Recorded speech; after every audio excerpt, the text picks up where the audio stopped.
distrik Medan Utara berkembang.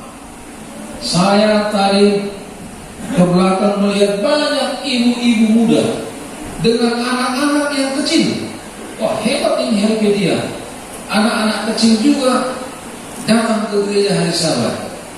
Sementara di beberapa tempat yang lain, anak yang kecil dan orang tua yang sudah lanjut diharapkan tinggal di mana? Di rumah. Tetapi puji Tuhan dengan semangat yang luar biasa. Mudah-mudahan kita berdoa sehat-sehatlah kita semuanya. Amin. Saudaraku, rupanya di tempat ini kita berterima kasih ada ya senior saya, Kakak Ida Tambuna. Saya lihat-lihat yang mana nih orangnya, saya pikir gak bisa saya kenal. Boleh saya dikasih tunjuk yang mana nih orangnya, Kak Ida Tambuna ini dulu orangnya sangat cantik ya, dan sekarang tetap cantik juga. Yang mana nih, saya gak tahu ya, karena tertutup itu wajahnya, saya tidak kenal. Kalau terbuka saya bisa kenal. Ada yang berdiri dulu, berdiri. Ini dia, luar biasa. Boleh buka sedikit? Di situ dia, saudaraku, masih di situ. 30 tahun yang lalu masih di situ kecantikannya, luar biasa. Tuhan berkati kita boleh ketemu hari Sabat ini. Jarang kita ketemu, tapi kasih karunia Tuhan mempertemukan kita Sabat ini. Mudah-mudahan ini adalah pertemuan kita untuk selanjutnya sampai kita akan bertemu kembali di surga. Amin. Kemudian saudaraku, ada di sini katanya Mama Sipwa Simamora Guru Purba. Dia mau Mama Putra, boleh berdiri dulu ibu, jangan lambaikan tangannya saja. Boleh membuka sedikit. Cantik juga, terima kasih. Masih di situ senyumnya saudaraku. Inilah kalau hari Sabat harus semuanya tersenyum. Amin. Iya, puji Tuhan saudaraku. Kalau bukan karena hari Sabat, kapan kita bisa ketemu? Saudaraku, orang Batak ketemu sama keluarganya hanya ada 2 acara. Acara pesta dan acara apa? Kematian. Selain itu masih berdiri katanya. Susah bertemu keluarga yang ada di Jakarta, di Medan, di kampung halaman. Susah mereka ketemu. Kalau di telepon, Roma juga mudanya. Roma hanya mulai dotikina. Mulai dotiki, terus dotiki. Kapan dotiki? Terus ada waktu. Tapi nggak ada datang. Tapi ketika ada pesta dan ada kematian, mereka muncul di sini. Itulah tikinya. Tapi puji Tuhan, umat Tuhan ketemunya bukan di pesta pernikahan dan bukan di pesta kematian, tetapi kita bertemu di pesta penciptaan. Amin. Hari Sabat, saudaraku, hari Sabat adalah hari umat Tuhan bertemu dengan umat Tuhan bertemu dengan penciptanya. Jadi makanya jadikan hari Sabat hari yang istimewa, hari sukacita, di mana kita boleh bersama-sama dengan umat Tuhan dan kita boleh memuji memuliakan nama Tuhan. Amin. Jangan lagi ada yang malas-malas datang hari Sabat, ya kan? Siapa nanti yang berkhotbah? Saya nggak mau nih. Jangan lagi begitu. Karena pertemuan hari Sabat bukan hanya orang yang berkhotbah, bukan hanya keluarga kita, tapi kita bertemu dengan Allah yang memberkati kita 6 hari bekerja, dan kita boleh tiba di hari Sabat yang kudus. Orang-orang tua, mari dukung anak-anak kita nih. Ayo anakku, bangun cepat. Kita mau ketemu dengan Tuhan di rumah. Uangnya, amin. Banyak uangnya, tapi tidak bisa terbang. Banyak uangnya, tapi tidak bisa pergi ke mall. Dimarahi. Saudaraku, ada mobilnya nggak bisa jalan-jalan, kosong jalan pada waktu COVID-19. Bukankah itu suasana yang baru? Mengajarkan kepada kita berhikmat bahwa ada satu waktu kita tidak berdaya, dan itu telah dibuktikan dengan COVID-19. Saudaraku, punya duit, punya mobil, dimanfaatkan. Nggak habis. Ngeri, saudara. Itu makanya saudaraku yang diberkati Tuhan, marilah kita semakin mendekatkan hidup kita kepada siapa? Kepada Tuhan. Bukan karena COVID, bukan. Tapi karena Tuhan menegur dan memberikan pelajaran kepada kita lewat apa? Jadi itu semua karena kasih Tuhan. Karena kasih Tuhan. Saudara yang diberkati Tuhan, Gereja Masyarakat ke-7 punya satu program 100 hari berdoa. 100 hari berdoa. Dan hari ini adalah hari yang ke-94 dan akan berakhir hari Jumat, hari Sabtu tanggal 4. Tanggal 4 hari apa? Hari Sabtu. Itulah hari yang ke-100. Seluruh umat Tuhan sedunia merayakan kebaktian 100 hari berdoa. Dan puji Tuhan, sampai hari yang ke-93 ya, supaya 7 atau 94 semua berjalan dengan baik dan umat Tuhan diberkati. Dengan tema hari Sabat ini adalah kita tahu bagaimana akhir kisah ini. Luar biasa saudaraku. Tapi saya mau tunjukkan dulu gambar keluarga saya ya. Ini ada anak saya yang bungsu datang, Adelia Clarissa. Kami datang bertiga, yang tua tinggal di Jakarta karena kerja. Lalu saudaraku, ya mohon maaf, ini adalah keluarga besar Popara Hopungan. Kami di Helvetia ini sudah sejak 1978.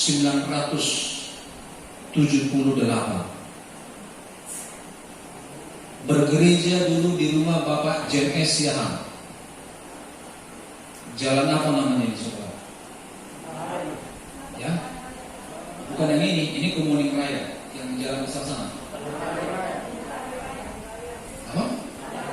Matahari Raya, tapi rumahnya di sana. Kami anak-anak dulu kelas sekolah sahabat anak-anak di dekat kandang bebek, dekat kandang entok, ada juga angsa. Kalau dia bernyanyi kedengaran lah. Depan di rumahnya, disitulah kelas kebaktian khotbah orang tua. Lalu pindah ke blok 7 dekat gereja HKI. Di sanalah dibangun gereja. Kemudian pindahlah dari sana ke sini, gereja Masehi hari ke-7 Helvetia. Dan dulu di sini mau HKI, tapi mereka tidak mau pindah karena inilah tempat ini dulu tempat permainan kami anak-anak. Inilah orang-orang yang dulu pernah bermain dengan yang lainnya. Ada Kak Rizka di sini dan lain sebagainya. Ada Kak Ida senior kami. Dulu masa anak-anak kami bermain kasti acara PA di tempat ini. Tapi karena tidak ada uang, kita tidak bisa memilikinya. Apa boleh buat? Inilah bahagian kita Tuhan berikan untuk mendekatkan hidup kita kepada Tuhan. Inilah orang tua anak dari orang tua kami. Kami ada 4. Saya tidak bawa pointer.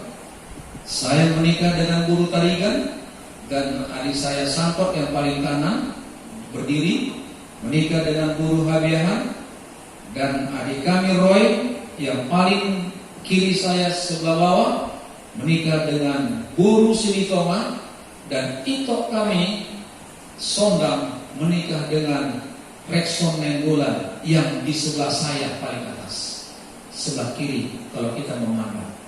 Lalu anak-anaknya itulah masih jumlahnya sampai sekarang belum tambah, ya kan? Mudah-mudahan nanti akan bertambah saudara-saudara.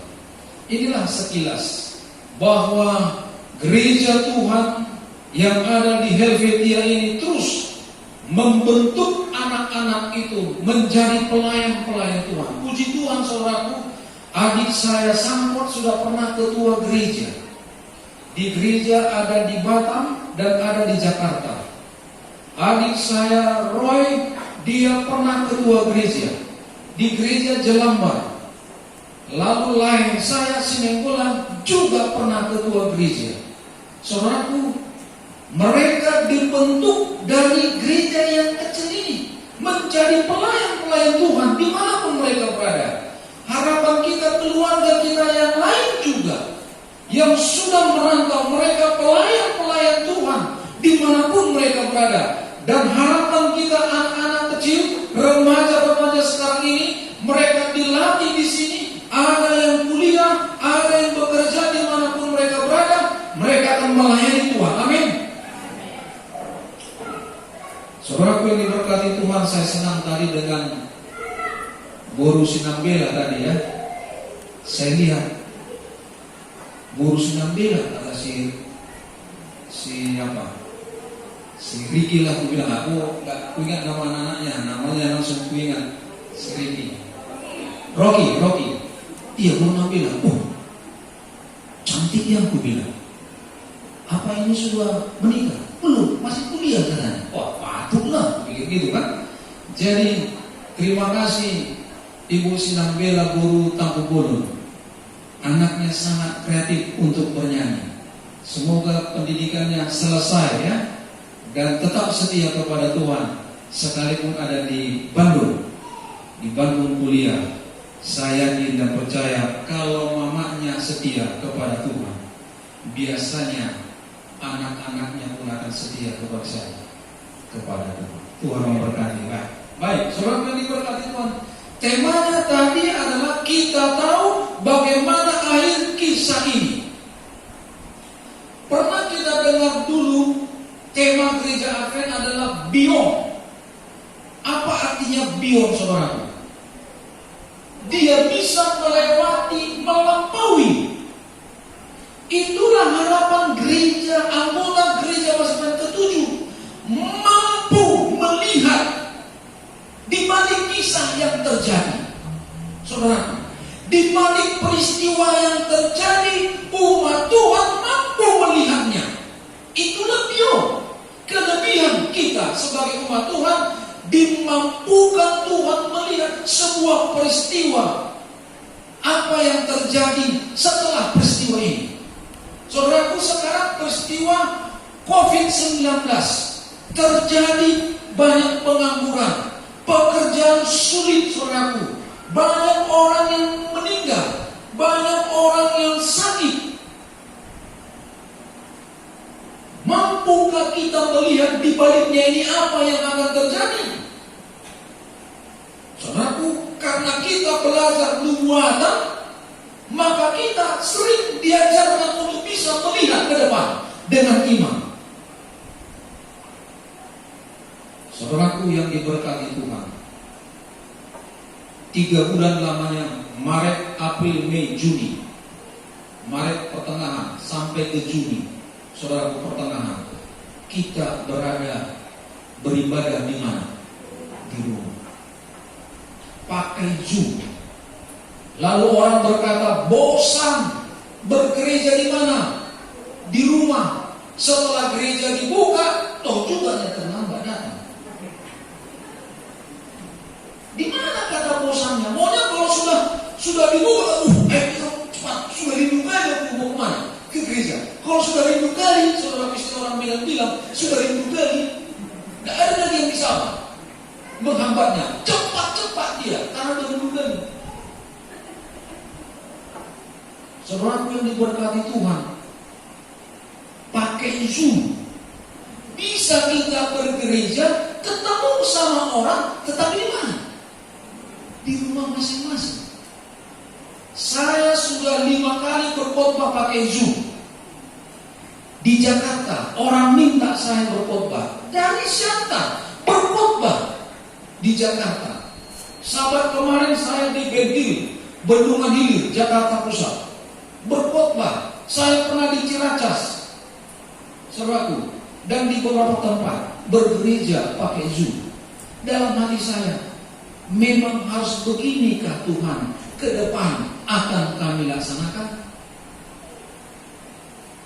Saudaraku, lalu saya mencoba merenungkan, haruskah begini perjalanan umat Tuhan ke depan?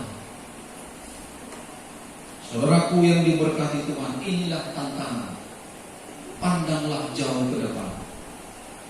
Apa yang akan terjadi dalam kehidupan kita? Jangan lagi berbalik ke belakang,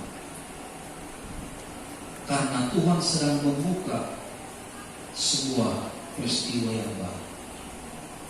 New normal life, kata Jokowi. Apakah ini kata-kata yang Tuhan berikan ke dalam pikiran, sehingga kita ke depan sudah melihat kehidupan normal yang baru?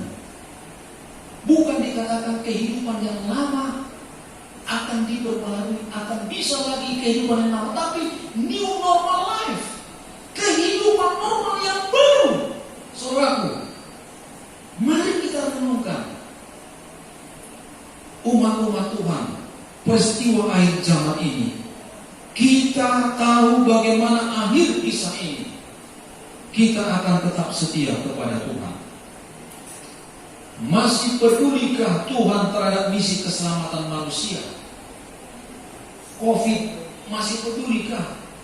Saudaraku yang diberkati Tuhan, dalam Ibrani 13 ayat 5 bagian A, bagian B tadi ya, yang saya mau tekankan adalah, aku sekali-kali tidak akan membiarkan engkau, dan aku sekali-kali tidak akan meninggalkan engkau. Amin, saudaraku. Tuhan berkata kepada saudara dan saya, kita sebagai bersaudara di dalam nama Tuhan Yesus. Yesus berkata kepada kita, aku sekali-kali tidak akan membiarkan engkau, dan aku sekali-kali tidak akan meninggalkan engkau. Dia akan bersama-sama dengan kita selamanya. Aku akan menyertai engkau selamanya. Luar biasa, saudaraku, janji Tuhan. Apapun yang terjadi di dalam perjalanan hidup kita ke depan, jaminan firman Tuhan ini mari kita pegang, sehingga kita akan tetap setia. Kemudian saudaraku, ada 8 jiwa luar biasa menerima Yesus melalui baptisan. Baptisan adalah buah pekerjaan Roh Kudus. Kalau satu keluarga yang baru menikah, lalu mereka dikaruniakan benih kehidupan yang baru dalam rahim ibunya, istrinya, lalu mereka sangat bersukacita. Lalu mereka berusaha untuk menjaga dan memelihara janin bayi yang ada dalam rahim dari istrinya ini.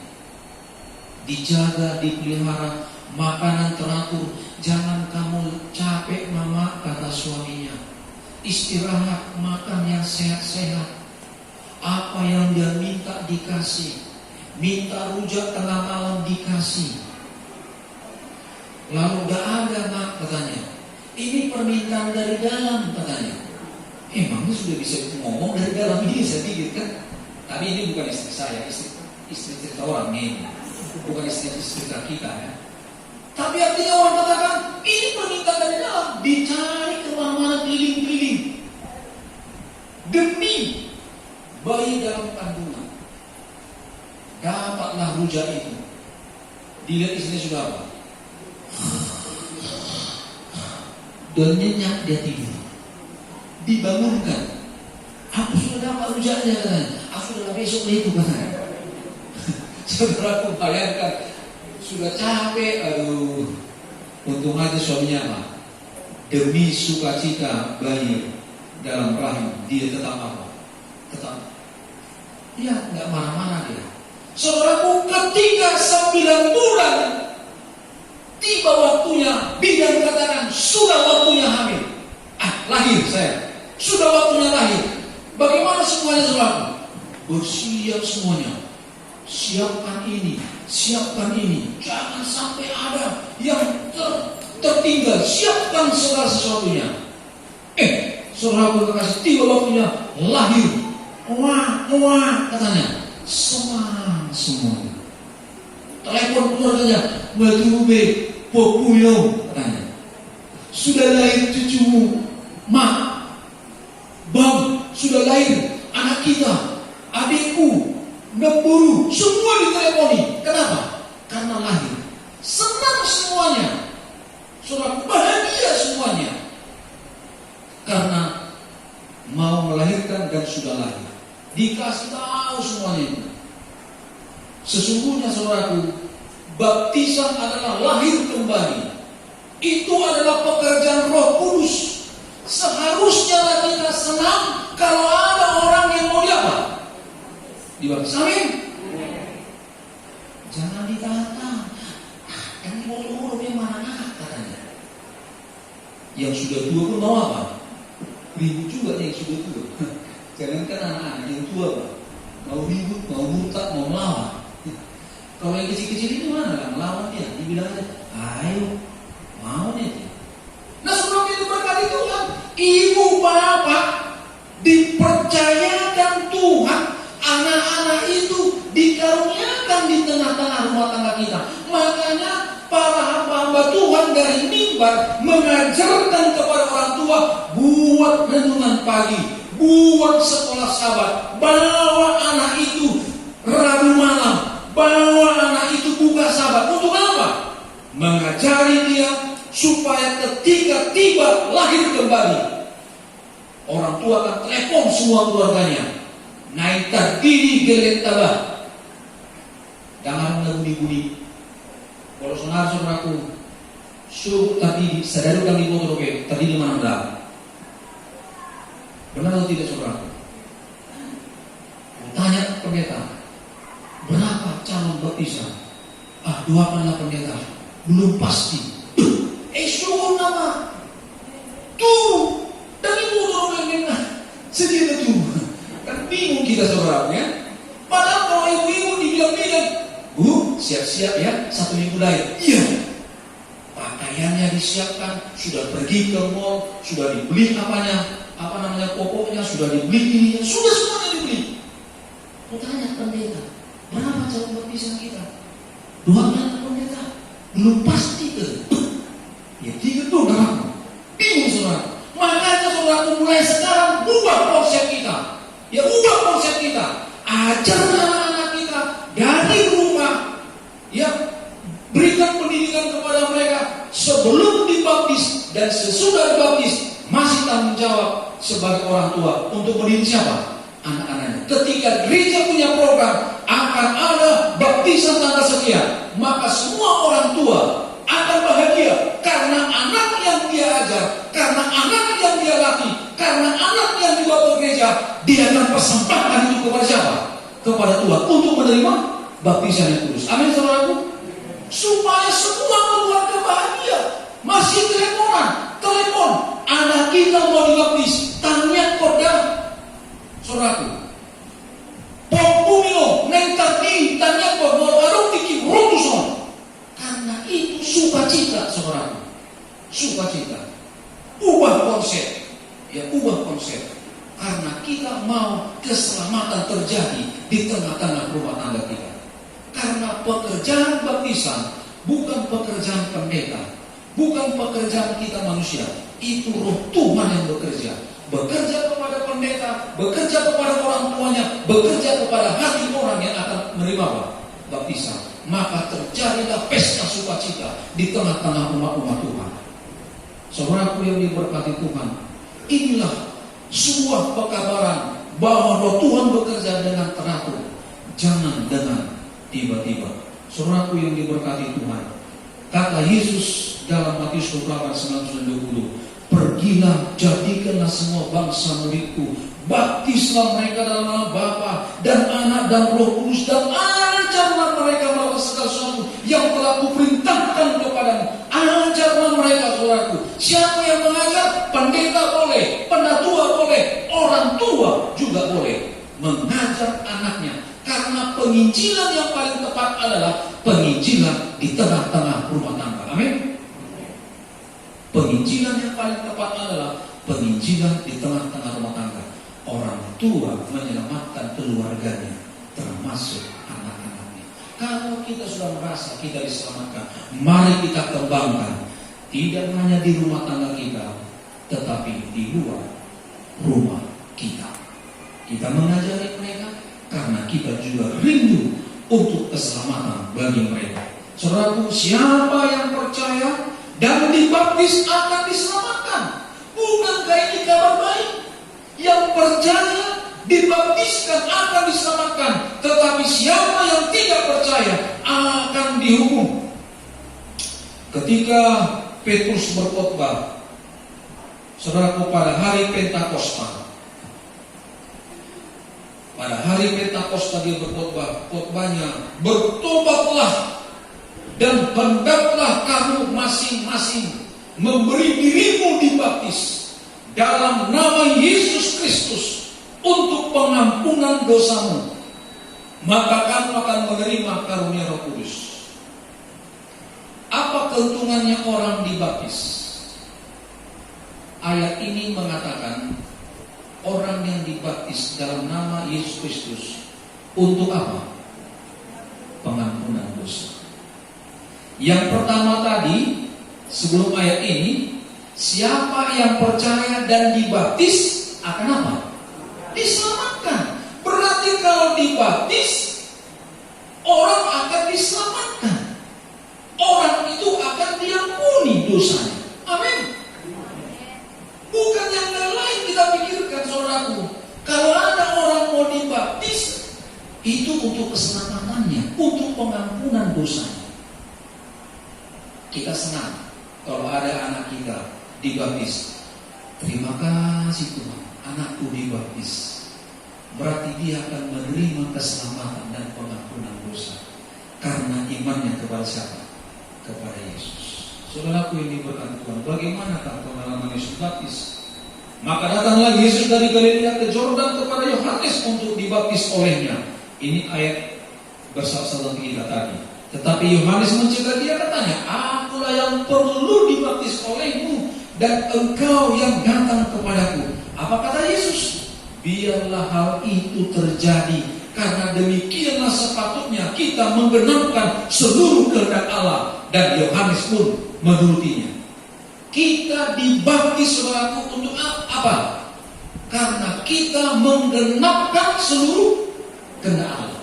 Menggenapkan, melakukan, menghidupkan. Itu maksudnya menggenapkan.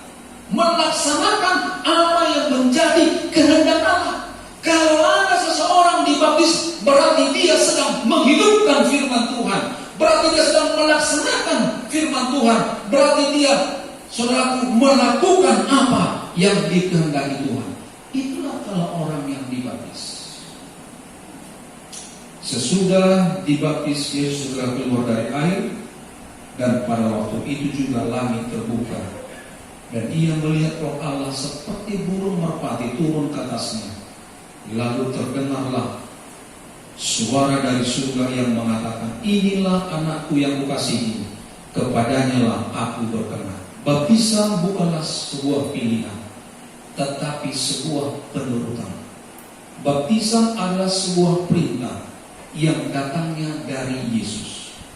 Banyak orang rindu mau menerima baptisan, namun mereka kadang-kadang menunggu waktu yang tepat untuk dibaptis. Sesungguhnya bila Roh Kudus sudah bekerja, berarti itulah waktu yang tepat baginya. Ada lagu kan? Waktu Tuhan. Apa? Itu yang terbaik.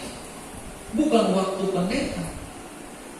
Kalau sudah Roh Tuhan bekerja, itulah waktu Tuhan. Karena pekerjaan pertobatan adalah pekerjaan Roh Kudus. Berapa pentingkah baptisan? Baptisan adalah panggilan menjadi keluarga Allah. Lukas pasal 9, saudara, ayat 59. Lalu dia berkata seorang kepada yang lain, ikutlah aku. Tetapi orang itu berkata, izinkanlah aku pergi dahulu menguburkan ayahku. Tuhan katakan, mari ikut aku, katanya. Lalu orang ini yang sudah percaya sama itu, apa dia bilang? Tunggulah, izinkanlah aku pergi menguburkan siapa? Ayah. Apa artinya itu, saudara? Itu adalah ungkapan menyatakan secara halus tidak mau mengikut siapa? Yesus, karena belum tentu bapaknya meninggal saat itu. Berarti harus ditunggu dulu bapaknya apa? Meninggal, dikuburkan, baru mengikut Yesus. Berarti saya tidak mengikut engkau. Lalu ayat 62 berkata, dan seorang lagi berkata, aku akan mengikut engkau, Tuhan, tetapi izinkanlah aku pamitan dulu dengan keluargaku. Kalau bahasa Batak, do pelo alai leo majutiki asa masa tali jauh tuise tu bato asun bolo damina wah gak jadi kan? Seorang ibu yang sayang sama anaknya, mak aku mau merantau. Bagaimana ibu itu, saudara? Janganlah dulu, di sini kau dulu, kan? Gak jadi merantau dia. Saudaraku yang diberkati Tuhan, pamit dulu dengan keluarga. Ini adalah ungkapan halus untuk menolak panggilan Yesus. Ayat 63. Tetapi Yesus berkata, setiap orang yang siap untuk membajak tetapi menoleh ke belakang tidak layak untuk kerajaan surga. Kalau Tuhan sudah panggil kita, apapun keadaan kita sekarang, mari maju. Jangan katakan, Tuhan, kalau kulihat masa laluku, gak pantas aku menerima panggilan. Kalau kulihat latar belakangku, gak pantas aku mengikut Engkau, Tuhan. Tapi Tuhan katakan, jangan lihat. Dia memanggil kita karena kasih karunia-Nya. Dia yang menyempurnakan kita, bukan kita yang menyempurnakan hidup kita. Setelah menerima baptisan, terimalah kuasa Roh Kudus. Untuk yang 8, 1, 2, 3, 4, 5, 6, 7. Satu lagi mana? Kemana dia pergi? Oh, dekat mamanya. Kamu tidak mau berpisah dari mamamu. Sudah izin. Oke. Tidak apa-apa, yang penting dengar ya. Jangan dulu dengar suara mama. Ini suara pendeta dulu yang berbicara, suara dari firman Tuhan. Oke? Yang 8, 1, 2, 3, 4, 5, 6, 7, 8. 7 orang muda, 1 orang tua. Hari ini kalian lahir kembar, 8. Ibu bisa melahirkan kembar 2, 3. Ada juga yang sampai ya di luar negeri sana sampai kecil-kecil anaknya. Ya kan, tapi itu aneh bin ajaib itu. Tapi hari ini dalam kebenaran lahir kembar 8. Jangan lupa teman kalian yang kembar ini. Ya, perhatikan wajahnya. Hanya satu bapak. Kalau ditanya nanti, hei, yang lahir tanggal 27 bulan Juni tahun 2020 di Helvetia, angka 8, berapa bapak-bapak katanya? Semua akan jawab 1. Nah, kenapa? Karena saling memperhatikan satu dengan yang lain, saling menguatkan. Kemanapun kalian pergi, kalian adalah lahir kembar 8. Pak, bapak ketika lahir dari air ini bayi dalam kebenaran, tapi usia sudah apa? Senior, iya kan? Sama-sama lahir dalam kebenaran 8. Ini saya mau kasih Roh Kudus. Terimalah kuasa Roh Kudus untuk kita juga semua. Roh Allah berkuasa. Ingatlah bahwa Roh Kudus telah membuat kebangunan, perubahan, pembaruan, serta keinginan untuk penginjilan dan perbaikan dalam hubungan manusia. Yang 8, ketika nanti dibaptis, Tuhan akan karuniakan karunia Roh Kudus, karunia Roh. Hidupmu diperbaharui dan jalin hubungan dengan sesama. Sesungguhnya doa adalah tempat lahirnya sebuah kebangunan. Harapan saya banyak berdoa supaya terjadi kebangunan diperbaharui hari demi hari. Doa adalah awal dari kebangunan. Kebangunan akan hidup yang baru. Kisah para Rasul 1 ayat 8. Tetapi kamu akan menerima kuasa kalau Roh Kudus turun ke atas kamu, dan kamu akan menjadi saksiku di Yerusalem, di seluruh Judea dan di Samaria, dan sampai ke ujung bumi. Bila mana kita berdoa, Tuhan karuniakan Roh Kudus, kita akan menjadi saksi ya kepada banyak orang dimanapun kita berada. Kebutuhan terpenting yang pertama, kita harus menuntut agar kita memiliki kuasa dan pengaruh Roh Kudus. Tuntut, minta kepada Tuhan supaya Roh Kudus memberikan pengaruh dan kuasa kepada kita. Pengaruhnya kita berubah. Kuasanya apa? Kita disanggupkan melakukan apa yang dikehendaki Tuhan. Yang kedua, kita harus merasakan haus dan lapar akan pemberian Roh Kudus. Apalagi yang kau berikan kepadaku Roh Kudus, aku ingin menerimanya. Haus dan lapar, minta kepadanya. Karena berkat Tuhan tidak pernah habis. Jangankan habis, berkat Tuhan tidak pernah berkurang. Berkat Tuhan tidak pernah berkurang. Diminta 2, dia kasih 5, tidak berkurang. Contoh, ketika ada 5.000 orang belum makan. 5.000 orang belum makan, sudah konsentrasi. 5.000 orang belum makan. Bagaimana cara ngasih makan 5.000 orang? Dikumpulkan hanya ada berapa roti? 5 roti, 2 ikan. Lalu mengadap Yesus kepada siapa? Apa artinya itu? Berdoa. Kiranya roti ini boleh mencukupi 5.000 orang untuk makan. Bagaimana caranya? Pak Sitompul, bagaimana caranya? Dia katakan, buat kelompok-kelompok yang 5.000 ini. Ini 5.000 yang laki-laki. Belum lagi apa? Ibu-ibu, belum lagi anak-anak. Buat kelompok-kelompok. Lalu diambillah bakul yang ada. 5 roti, 2 ikan. Yesus menengadah ke langit, mendoakan kepada Bapaknya. Dipecah-pecahnya roti ini, dimasukkan. 5 roti dimasukkan, jadi roti besar. Kecil dia sampai ke bakul murid-muridnya, jadi apa? Besar. Kecil, besar. Setelah penuh satu bakul, muridnya bawa, bagi. Tak habis-habisnya. Nah, pertanyaannya, 5 rotinya berkurang nggak? Berapa sisanya saudaraku? 12 bakul. Boleh lihat kuasa Tuhan. Berkat Tuhan itu kalau kita terima, berkatnya tidak pernah berkurang. Bahkan berkatnya tidak pernah saudaraku habis. Kalau datang kita ke rumah ibu Syagian Burung Nabi Dukulu, datang mau acara PA, Bu bantulah kami acara PA, mau perkemahan. Datang BWA, Bu bantulah kami.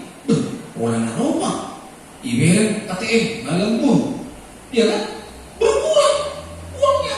Tapi kalau kita minta kepada Tuhan, bukankah aku haus dan lapar akan berkat-Mu kasih.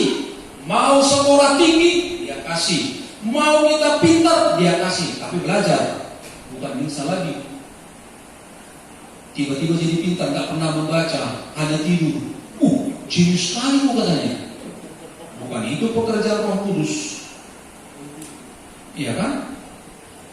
Belajar dengan sungguh-sungguh. Tuhan akan bekerja. Gampang menangkapnya pelajaran itu. Bekerja dengan sungguh-sungguh. Tuhan kasih hikmat, Tuhan kasih tenaga, Tuhan kasih kekuatan. Sanggup orang bekerja 4 jam langsung lemas. Tapi dengan berkat Tuhan kita bisa kerja 6 jam, tetap eksis. Itulah berkat Tuhan. Sehingga umat Tuhan anggota gereja Masedonia ke-7 yang sekarang bergereja di Helvetia saat ini akan disanggupkan Tuhan. Kenapa? Karena kita terus merasa haus dan lapar akan pemberian Roh Kudus. Amin, saudaraku. Kita harus lebih banyak menggunakan waktu untuk berdoa. Bukan melipat tangan dan tutup mata, tetapi berkomunikasi terus kepada siapa? Kepada Tuhan. Yang keempat, dan bahkan kita harus lebih banyak mengkhotbahkan mengenai kuasa Roh Kudus agar setiap umat merasakan betapa pentingnya untuk hidup yang dipengaruhi Roh Kudus. Roh Kudus bicarakan, khotbahkan, baca tentang apa? Roh Kudus. Ellen G. White berkata demikian dalam buku Alpha Omega jilid 7 halaman 42 bab 3. Tuhan lebih rela memberi Roh Kudus kepada mereka yang melayani Dia daripada orang tua yang memberikan pemberian yang baik kepada anak-anaknya. Lebih rela. Mengapa kita perlu banyak berdoa untuk Roh Kudus? Yang pertama, Roma 8 ayat 16.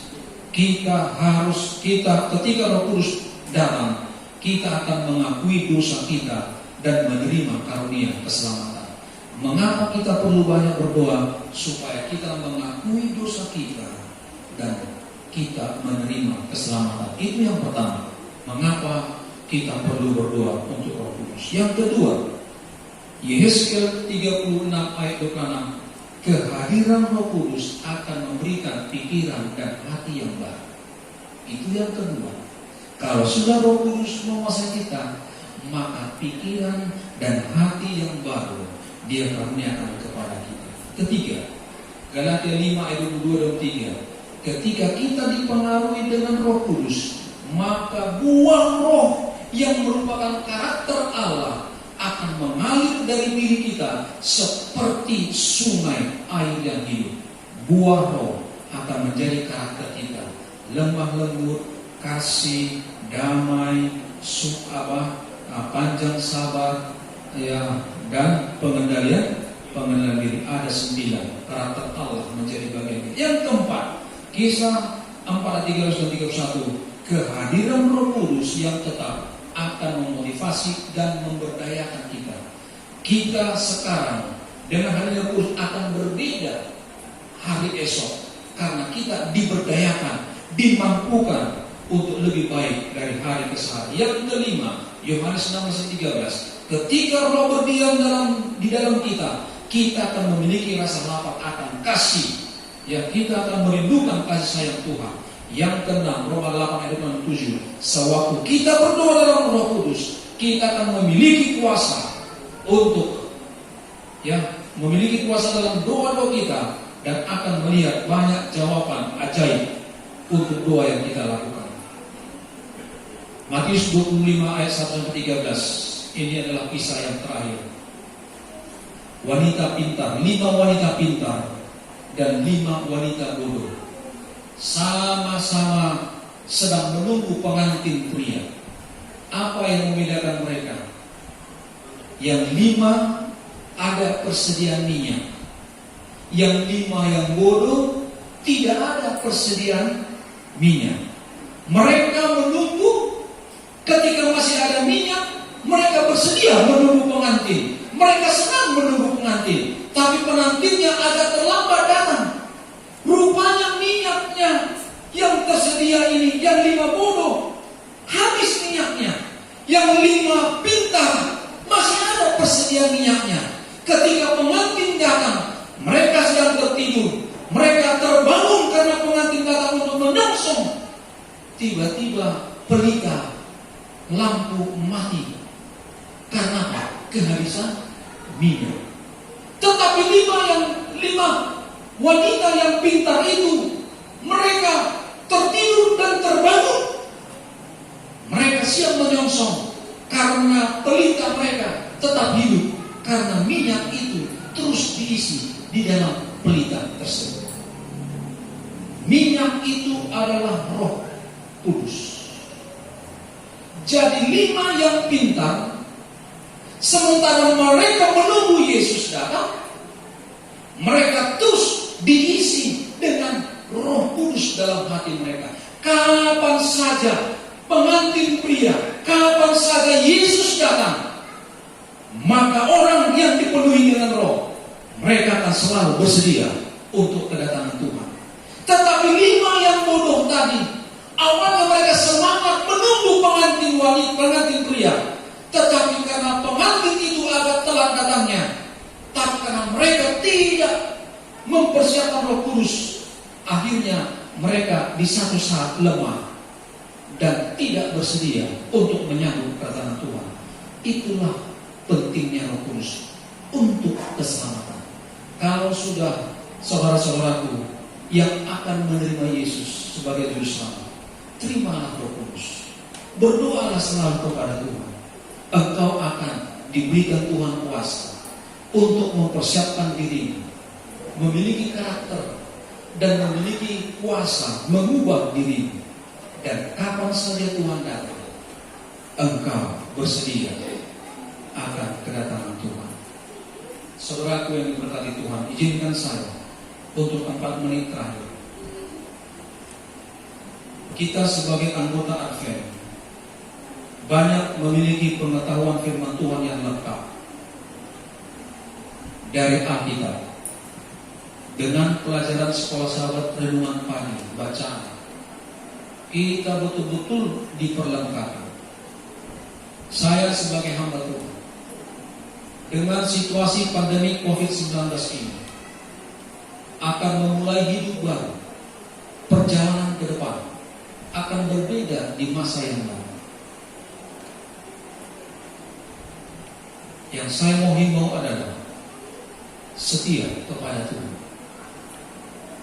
Jangan pernah berubah sekalipun situasi kondisi di dunia ini berubah. Tapi iman kita kepada Tuhan tidak akan pernah berubah. Amin. Yang kedua, apa yang engkau miliki tentang firman Tuhan, jangan pernah simpan selalu di dalam hatimu, tapi bagikanlah firman Tuhan itu kepada orang lain. Ajarlah orang lain.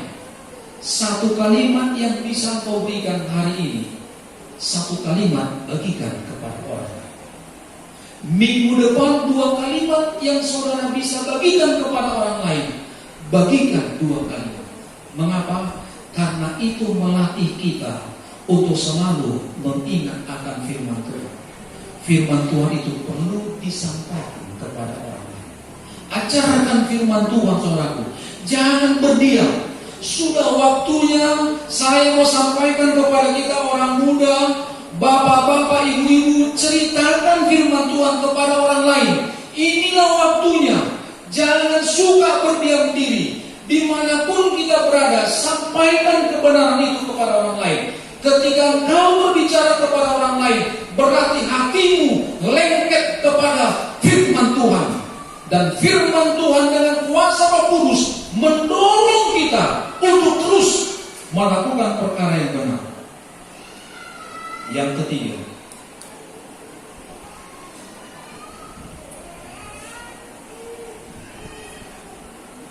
bantu orang yang membutuhkan pertolongan dari Tuhan. Akan tiba waktunya uang yang kita miliki itu tidak bisa kita gunakan. Di COVID-19 ini, inilah waktunya kita boleh membantu orang lain. Bukan hanya uang, tenaga, pemikiran. Bantu saudara. Saya bermohon kepada kita, bantu, bawa mereka kepada Tuhan. Kalau mereka membutuhkan sesuatu, apa yang kita bisa berikan, berikan kepada mereka. Karena banyak orang sekarang membutuhkan pertolongan dari Tuhan melalui saudara. Inilah waktunya. Saudaraku, di COVID ini kita banyak belajar. Bantu orang di sekitar kita. Karena mereka membutuhkan pertolongan dari Tuhan. Yang kelima, yang keempat, akan tiba waktunya sambil. Saya tidak kasih tahu dan saya tidak tahu kapan itu akan menjadi start awal kepada kita. Ketika Sambelo akan terjadi, maka akan tibalah umat Tuhan akan mendapat siksaan yang berat. Karena Sambelo itu mendekritkan sebuah undang-undang yang harus dituruti. Dan ketika itu tiba, saya mau sampaikan kepada kita, jangan pernah berubah iman kita, tapi tetap setia kepada siapa? Kepada Tuhan. Akan ada masanya counter living. Mungkin di Medan ini ada orang menyuarakan counter living. Saudaraku, akan tiba waktunya counter living yang sesungguhnya. Ketika bangsa Israel diputuskan oleh Roma, kerajaan Roma, memutuskan tangkap semuanya pengikut Yesus Kristus, penjarakan dan bunuh. Itulah dekretnya. Lalu datang suara Tuhan kepada Rasul, tibalah waktunya engkau pergi keluar dari Yerusalem. Puji Tuhan, ketika dekret pembunuhan orang-orang pengikut Yesus di Yerusalem, itulah awal hidup yang baru. Karena rasul-rasul pergi ke semua tempat menginjil, ke Yunani, ke tempat yang lain, dan sampai ke Indonesia. Terima kasih. Itu karena dekret Roma untuk penangkapan kepada pengikut Yesus. Saudaraku, bila mana itu tiba, maka pergilah, tinggalkan. Tapi kalau dulu, jangan dulu tinggal. Karena perlu pekabaran Injil di mana? Di kota. Amin, saudaraku. Tetapi kalau sudah ada urutan yang saya sampaikan tadi itu, mengatakan tangkap orang-orang yang tidak setia kepada hukum yang kita buat, tangkap, bunuh mereka. Oma warna panggil, larilah, tinggalkan. Apa maksudnya di sana? Saya bukan mau menakut-nakutkan kita, tetapi di sini yang saya mau tekankan di counter living ini adalah jangan lagi kejar pencapaian dunia, saudaraku. Pencapaian dunia, saya kalau bisa akan memiliki perusahaan yang besar. Melihat situasi sekarang ini, pencapaian kita yang tertinggi adalah karakter seperti siapa? Yesus. Amin. Itulah pencapaian kita yang tertinggi. Karakter seperti siapa? Yesus. Bukan berkat dunia yang kita memiliki. Saya mau jadi manajer, boleh-boleh saja, tetapi lebih dahulu karakter Yesus itu harus menjadi bagian kita. Sudah berapa nilainya karakter saudara seperti Yesus? Dengan situasi sekarang ini, saudaraku, kita diajak untuk melihat bagaimana hidup sederhana. Saudaraku, ingat istri Lot ketika Tuhan katakan akan dekret yang di dalam kota Sodom dan Gomora akan mati, keluar mereka, saudara, lari. Tapi istri Lot, saudaraku, yang terbiasa dengan hidup mewah di Sodom dan Gomora, tidak sanggup berada di luar. Kenapa? Karena hidupnya tidak mau menderita. Tetapi dia akhirnya menoleh ke belakang dan jadilah tiang apa? Tiang garam. Hiduplah dengan hidup yang sederhana. Karena akan tiba waktunya kita disuruh pergi. Tapi kalau kita senang-senang di dunia ini, menikmati dunia ini, saudaraku, maka kita akan susah untuk disuruh pergi. Lebih bagus saya mati di sini daripada susah di mana? Di dalam pelarian. Karena dia tidak biasa hidup dengan apa? Dengan hidup sederhana. Makanya Ellen G. White mengajarkan hidup counter living adalah hidup dengan sederhana, bekerja dengan sederhana, mendapat hasil dari tempat itu untuk dia nikmati, dan dia tidak terpengaruh dengan hidup di kota. Itulah konsep country living. Makanya mulai sekarang hamba-hamba Tuhan yang diberkati Tuhan, mari kita hidup dengan sederhana, dengan mengandalkan berkat Tuhan. Lalu buatlah pencapaian karakter kita seperti karakter Yesus. Semoga 8 jiwa akan memiliki karakter seperti Tuhan dengan Roh Kudus ada di dalam hati ini. Tuhan Yesus memberkati kita dari sekarang sampai selama-lamanya. Amin.